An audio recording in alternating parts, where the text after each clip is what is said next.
Hey guys, what is going on? It's Pat here again, and I just want to quickly make a video about a certain question I got on a German platform, which I thought was brilliant. So I thought, hey, this is a good opportunity to do it in English as well.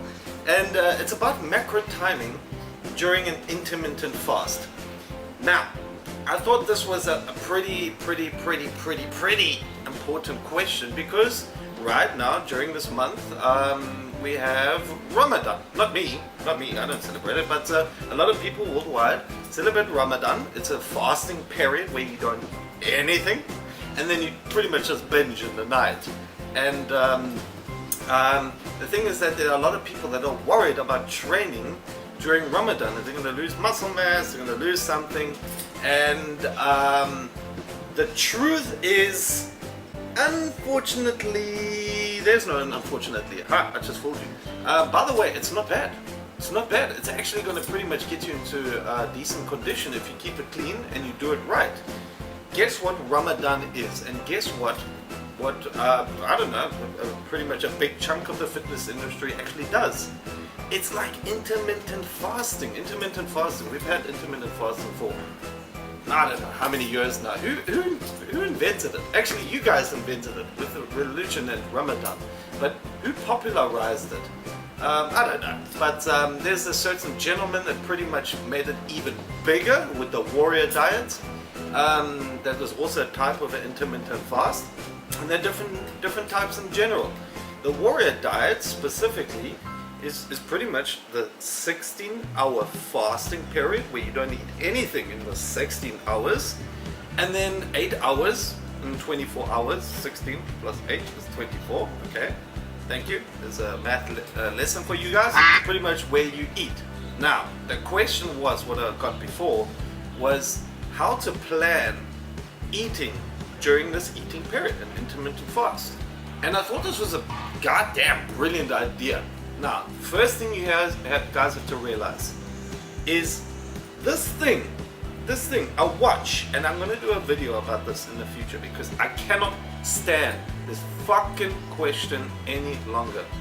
Getting fat after 5 o'clock, okay, 17, after 5 p.m. or 6 is going to make you fat, which is absolute bullshit. This thing is not inside here. Your body has no fucking idea where the earth is rotating at this moment, where it is sitting around the sun at this moment, where in the hell we are in the universe. Your body has no freaking idea. The only thing your body knows, it's either dying because it has no energy, or it has enough energy, or actually too much energy and it gets fat. Okay? Your body either has too much or has too little, or is in homeostasis, right in the middle.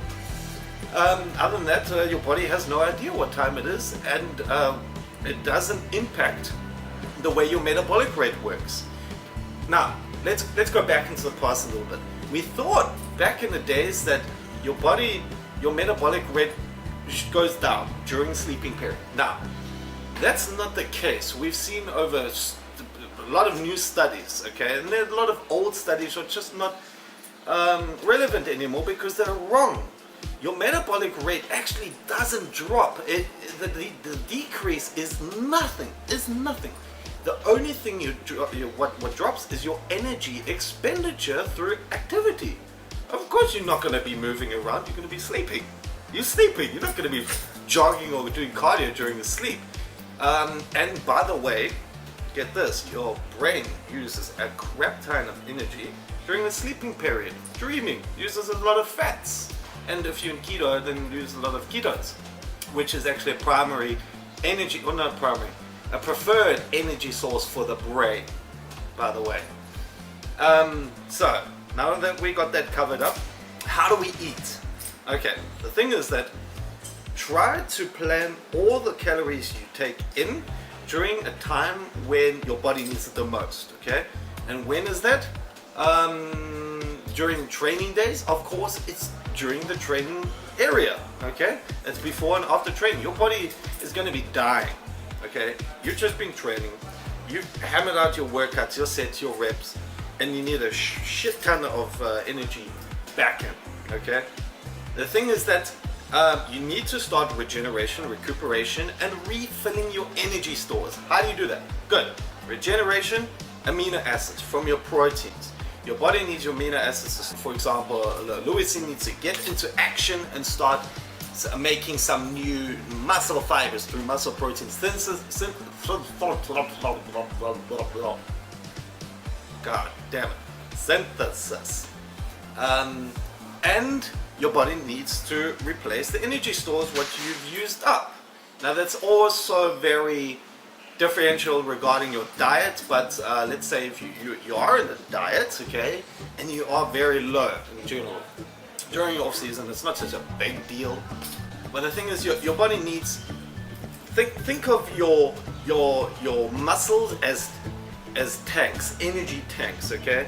And during workouts, activity, your body is going to use up that energy, which is glycogen, saved muscle energy. It's going to use it up, and you need to fill it up again. So you need carbohydrates after your workout to fill it up. And then there are fats pretty much during this entire time as well, but a little bit less after training. So what are we going to do? How do we plan this 8 hours? How do we get in all these calories in these 8 hours? The best option would be to reduce. I wouldn't say reduce. Reduce sounds like not eating anything at all, but taking a smaller chunk of the carbohydrates before training and a bigger chunk of the carbohydrates after training. Vice versa with fats as well. A bigger chunk, or somewhat of a bigger chunk, before training. For example, what I think is absolutely fantastic, makes me feel like I'm on drugs, especially when you're in keto, is MCT oil. Medium chain triglycerides, medium chain fatty acids. Get